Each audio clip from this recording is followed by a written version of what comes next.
മിശിഹായിൽ അനുഗ്രഹീതരായവരെ, ദിവ്യകാരുണ്യ ഈശോ ഈ ദിവസം നിങ്ങളെല്ലാവരെയും അനുഗ്രഹിക്കുകയും പരിശുദ്ധ ത്രിത്വത്തിന്റെ സംരക്ഷണം നിങ്ങൾക്ക് ഓരോരുത്തർക്കും നൽകുകയും ചെയ്യട്ടെ എന്ന് പ്രത്യേകമായിട്ട് പ്രാർത്ഥിക്കുകയാണ്. പുതിയ ഒരാഴ്ചയിൽ നമ്മളായിരിക്കുമ്പോൾ ഈ ആഴ്ചയിലെ നിങ്ങളുടെ എല്ലാ കാര്യങ്ങളിലും ഈശോയുടെ സംരക്ഷണവും സഹായവും നിങ്ങൾക്ക് ഓരോരുത്തർക്കും ലഭിക്കട്ടെ.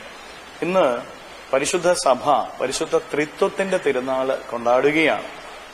പരിശുദ്ധ ത്രിത്വം ആണ് നമ്മുടെ ഓരോരുത്തരുടെയും ജീവിത മാതൃക. കുടുംബജീവിതത്തിന്റെ ആയാലും സമർപ്പണ ജീവിതത്തിന്റെ ആയാലും മാതൃക പരിശുദ്ധ ത്രിത്വമാണ്.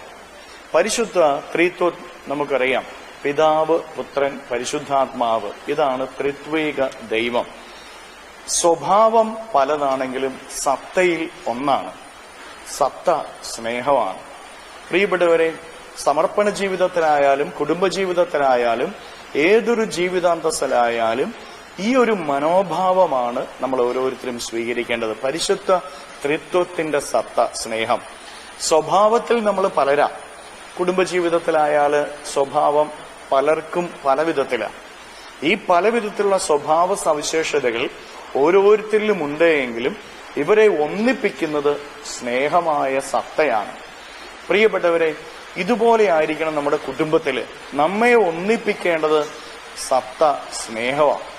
കുടുംബജീവിതത്തില് പല സ്വഭാവത്തിലുള്ളവര് സത്തയിൽ സ്നേഹത്തിൽ ഒരുമിച്ച് ചേരുമ്പോൾ ആ കുടുംബം പരിശുദ്ധ ത്രിത്വത്തിന്റെ മാതൃകയിലുള്ള കുടുംബമാവുകയാണ്.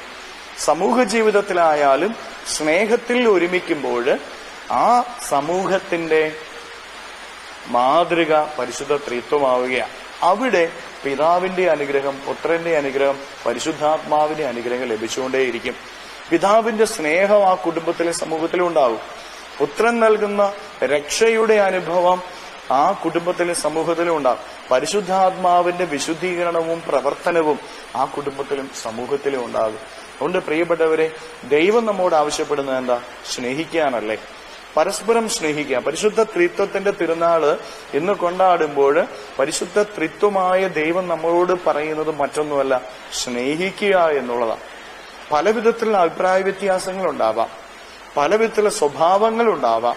പക്ഷെ സ്നേഹത്തിൽ ഒന്നായിരിക്കണം. സ്നേഹമില്ലാതെ പോകരുത് എന്നുള്ളതാണ്. അടിസ്ഥാനം സ്നേഹമാണ്. അത് നമ്മൾ ആരും മറന്നു പോകരുത്. ഈ സ്നേഹ ചൈതന്യം നമുക്കുണ്ടെങ്കിൽ ഉറപ്പാ ദൈവം നമ്മളെല്ലാവരെയും അനുഗ്രഹിക്കും. നമ്മുടെ കുടുംബത്തെ അനുഗ്രഹിക്കും. നമ്മുടെ അധ്വാന മേഖലകളിൽ ദൈവത്തിന്റെ അനുഗ്രഹങ്ങൾ നിറഞ്ഞു നിൽക്കും. നമ്മുടെ സകല പ്രവൃത്തികളിലും ദൈവം നമ്മുടെ കൂടെ ഉണ്ടായിരിക്കും. സ്നേഹിക്കാൻ നമുക്ക് പരസ്പരം കരങ്ങൾ യാചനയോടെ പിടിച്ച് കർത്താവിന് മുൻപിലേക്ക് നമ്മുടെ ജീവിതത്തെയും ജീവിതത്തിന്റെ എല്ലാ കാര്യങ്ങളെയും സമർപ്പിച്ച് നമുക്ക് പരിശോധിച്ച് നോക്കാം. കുടുംബജീവിതത്തില് സ്വഭാവത്തിൽ പലതായിരിക്കുമ്പോഴും പരസ്പരം സ്നേഹമുണ്ടോ? സമൂഹത്തിൽ സ്വഭാവത്തിൽ പലതായിരിക്കുമ്പോഴും സ്നേഹം ഹൃദയത്തിലുണ്ടോ? സ്തുതിക്കാം. ഹല്ലേലൂയ. ഈശോയെ നന്ദി. Hallelujah, hallelujah, hallelujah, hallelujah, hallelujah. കർത്താവായ ഈശോയെ, മക്കളെ ഓരോരുത്തരും അവിടുത്തെ കരങ്ങളിലേക്ക് സമർപ്പിക്കുന്നു. ഇവരോരോരുത്തരെയും അനുഗ്രഹിക്കുകയും ആശീർവദിക്കുകയും ചെയ്യണമേ. ഇവരുടെ ജീവിതങ്ങളിലേക്ക്, ഇവരുടെ അധ്വാനങ്ങളിലേക്ക് കൃപ വർഷിക്കണമേ, അനുഗ്രഹങ്ങൾ വർഷിക്കണമേ. ഇവരുടെ ജീവിതത്തിൽ നിന്ന്, അധ്വാന മേഖലകളിൽ നിന്ന്, ജീവിത വഴികളിൽ നിന്ന് സർവ്വ തിന്മകളും ബന്ധനങ്ങളും കെട്ടുകളും പിശാചിന്റെ ഉപദ്രവങ്ങളും നാരകീയ ശക്തിയുള്ള പ്രവർത്തനങ്ങളും പൈശാചിക ശക്തിയുള്ള പ്രവർത്തനങ്ങളും ദുരാത്മശക്തിയുള്ള പ്രവർത്തനങ്ങളും ആപത്തുകളും അപകടങ്ങളും കെട്ടുകളും പീഡകളും ദുർശക്തികളുടെ പ്രവർത്തനങ്ങളും നിർവീര്യമായി തീരട്ടെ എന്ന് കൽപ്പിക്കുന്നു. അന്ധകാര ശക്തികൾ ഇവരുടെ ജീവിതം വിട്ടുമാറട്ടെ എന്ന് കൽപ്പിക്കുന്നു. Hallelujah, hallelujah, hallelujah, hallelujah.